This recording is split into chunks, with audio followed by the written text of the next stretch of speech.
always come from raw emotions. Hindi inaral, hindi pinlano. It's so easy to act with him because he reminds me so much of my only sunshine.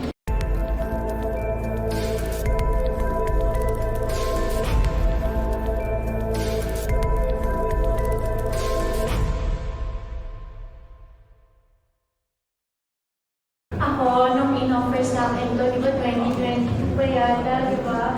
Hindi ko ina-expect na ganito kabadass si Annie Mariano. Ang nagkwento na lang sa akin yung makeup artist, si Varda. Siya yung unang nag-spill sa akin ng character ko. Talagang, sure ka? Ayaw ko pong maniwala kasi clueless talaga ako, to be honest. Ang alam ko lang, mami ako ni Donnie. Yun ang alam ko, hindi ko alam na ganito pala ka challenging si Annie Mariano. And I feel so blessed and I'm so grateful na pinortray ko si Annie Al-Jafari kasi ibang klase itong character na to. Lagi siyang fierce, which is really, I seldom do this kasi lagi ang mood ko din laging mahirap, diba? Ito talagang yung clothes niya from head to toe talagang planado. So nakaka-proud talaga na na-portray ko si Annie Mariano or Annie Al-Jafari. And I feel so happy kasi ang daming nagme-message sa akin sa TikTok, sa Instagram. Lahat talagang grabe yung recall nitong si Annie. And I'm so grateful. Thank you sa Star Creatives. And thank you kay Direk May. I want to say thank you for all the instructions. Alam mo yun ang maganda kay Direk May talaga. She's so tireless. Ang tiyaga niya mag-explain sa'yo kung anong dapat mo gawin. Kasi for me, mas gusto ko yung binibigay sa akin yung instructions. Kasi feeling ko, I don't know kung ano talaga yung kailangan. Kasi sila may vision, di ba? And si Direk Raymond, Direk Ian, ang mabait nila, ang sarap nilang katrabaho. So kahit na-pressure ka na galingan mo, but at the same time, they're very, very, very helpful. Kaya hindi ko makakalimutan din ang role ni Annie. Thank you very much.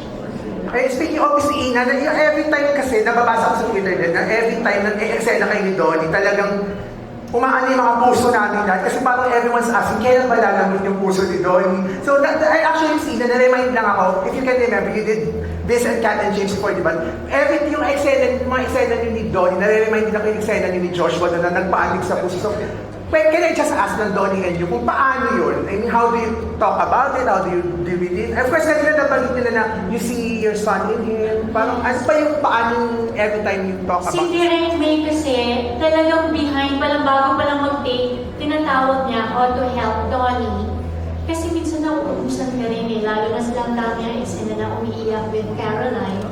So, tinatawag niya ako just to hold his hand. Nagtutulungan kami. Tapos ako din, pag feeling ni Direk May, kailangan ko ng tulong ni Donnie, lalapit siya sa akin. We just, feel each other's energy. Kaya pag napanood niyo yung mga eksena namin, very raw talaga, very authentic.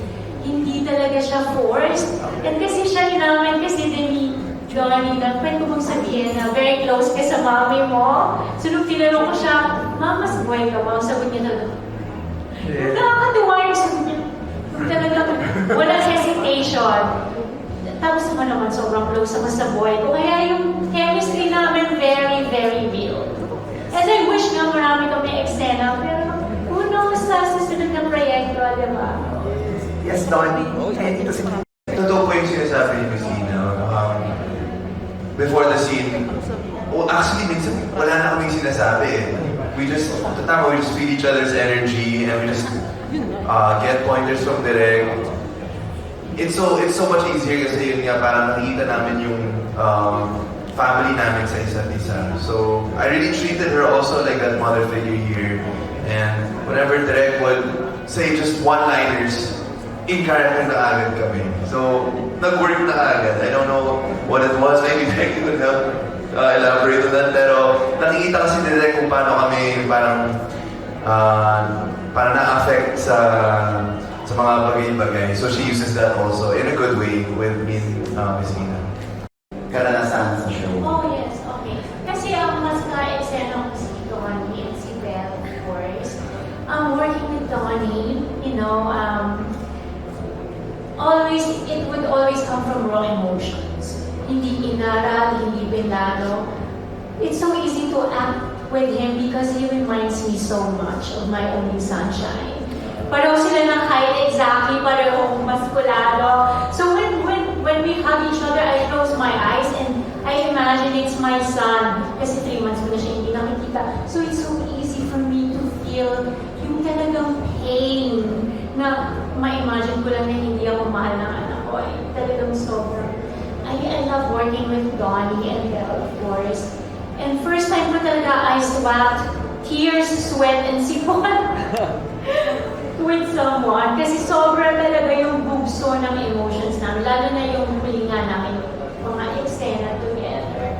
And it makes me feel proud na nakatrabaho ng mga batang ko. And of course, working with them, very professional, walang may attitude talaga. And it's always a nice experience. Especially yung mga staff din, yung mga crew lahat, ang saya lang, magaang. Yung mga nakikita ng eksena, ang bibigat, pero behind the scenes, kabaliktaran. Kaya, sobrang katok ang Can't Find Me Love. Kahit saan ka pumunta, obsession na yata ng mga fans yung kung sino ang pumatay, they're so obsessed, and nakaka-proud, di ba? Belle, love ko itong si Belle. I love talking. We have the best chats na ni Belle. Sa kausap ng bata niya. Donnie. I love you. Yeah, I just want to add na it was also a pleasure working with you, Miss Ina. First time din natin mag-work, and from the moment na sinabi ko yung nanay ko, tapos nag-eksena tayo, na-feel ko rin po yun na yung mahal mo sa mga anak mo and how much of a mother you are. Mother of 5, tama po ba? And my mom is also a mother of 5, so I think from that moment, nag-relate talaga kami. Because nga of that relationship, dun lumalabas yung raw emotions. And thank you so much also for being such a patient co-actor as well.